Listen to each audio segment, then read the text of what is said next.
চিকিৎসকরা যেমন বলছেন যে উদ্বেগের কোনো জায়গা নেই, কিন্তু সতর্ক থাকতে হবে, অবহেলা করলে চলবে না। জ্বর সর্দি কাশির মতো সিমটম দেখা দিলে সঙ্গে সঙ্গে চিকিৎসকের পরামর্শ নিতে হবে।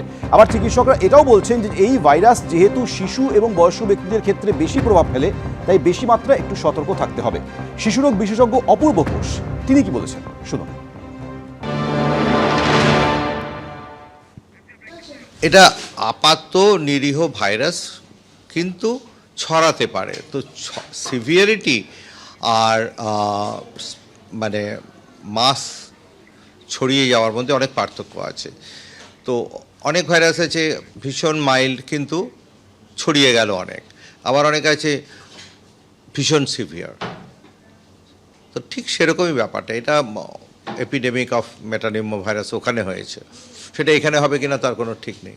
একদমই উদ্বেগের কোনো কারণ নেই, কিন্তু কখনো কখনো লোকে এই ফেসবুক মিডিয়া এগুলোতে যেগুলো হচ্ছে, যেটা হয়েছে গ্লোবালাইজেশন অফ নিউজ হয়ে গেছে। আগে চীনে কি হচ্ছিল সেটা আমরা এখন জানতে পারতাম না, আমরা অত উদ্বিগ্নও হতাম না। বিশেষজ্ঞদের বক্তব্য স্পষ্ট যে ভারতে এ নিয়ে উদ্বিগ্ন হওয়ার কিছু নেই, তবে সতর্ক থাকতে হবে, নজর রাখতে হবে। তাদের বক্তব্য এটা যে এই যে হিউম্যান মেটানিউমো ভাইরাস সেটা 2001 সালে চিহ্নিত হয়, এটা নতুন কোনো ভাইরাস নয় এবং এই সময়ে এর সংক্রমণ হয়। বহু সংক্রমণ যেগুলো হয় এই মুহূর্তে ভাইরাল ইনফেকশন, ওয়েদার চেঞ্জের সময় যে ভাইরাল ইনফেকশনগুলো হয়, যার মধ্যে বাচ্চাদের ক্ষেত্রে নিউমোনিয়ার ক্ষেত্রেও থাকে, আর আরএসভি ভাইরাস থাকে, আরএসভির যে সংক্রমণ থাকে, প্যারা ইনফ্লুয়েঞ্জার সংক্রমণ থাকে, তার মতো এই হিউম্যান মেটানিউমো ভাইরাসের সংক্রমণও হয়। এবং তাদের আরও ব্যাখ্যা যে যেহেতু বিজ্ঞান উন্নতি করছে তার জন্যে এই ভাইরাসের যে চিহ্নিতকরণ সেই পরিমাণটা বেড়েছে।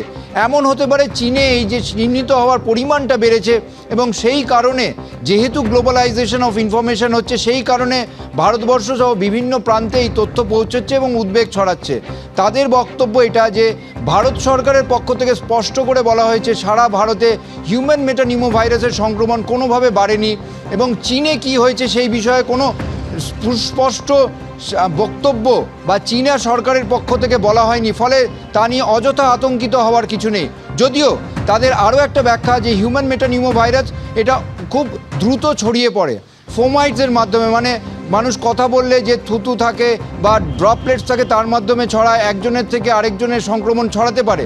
তবে এই সংক্রমণ কারোর শরীরে এলে সেই সংক্রমণ 5 থেকে 6 দিনের মধ্যে ধীরে ধীরে নিজের থেকে সেরে যায়, শুধুমাত্র সাপোর্টিভ ট্রিটমেন্ট দিতে হয়।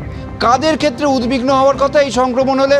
5 বছরের নিচের শিশুদের বা 65 বছরের ওপরের কোনো ব্যক্তিদের, পাশাপাশি যাদের ক্যান্সারের জন্য চিকিৎসার জন্য কোনো কিমোথেরাপি চলছে বা যাদের অর্গান ট্রান্সপ্লান্ট হয়েছে তাদের ক্ষেত্রে চিন্তার কারণ হতে পারে। এছাড়া এই ভাইরাসের সংক্রমণ হলে কোনো উদ্বেগের কিছু নেই, শুধুমাত্র তাকে আইসোলেটেড রাখতে হবে, অন্যদের মধ্যে যাতে না ছড়ায় সেটা দেখতে হবে।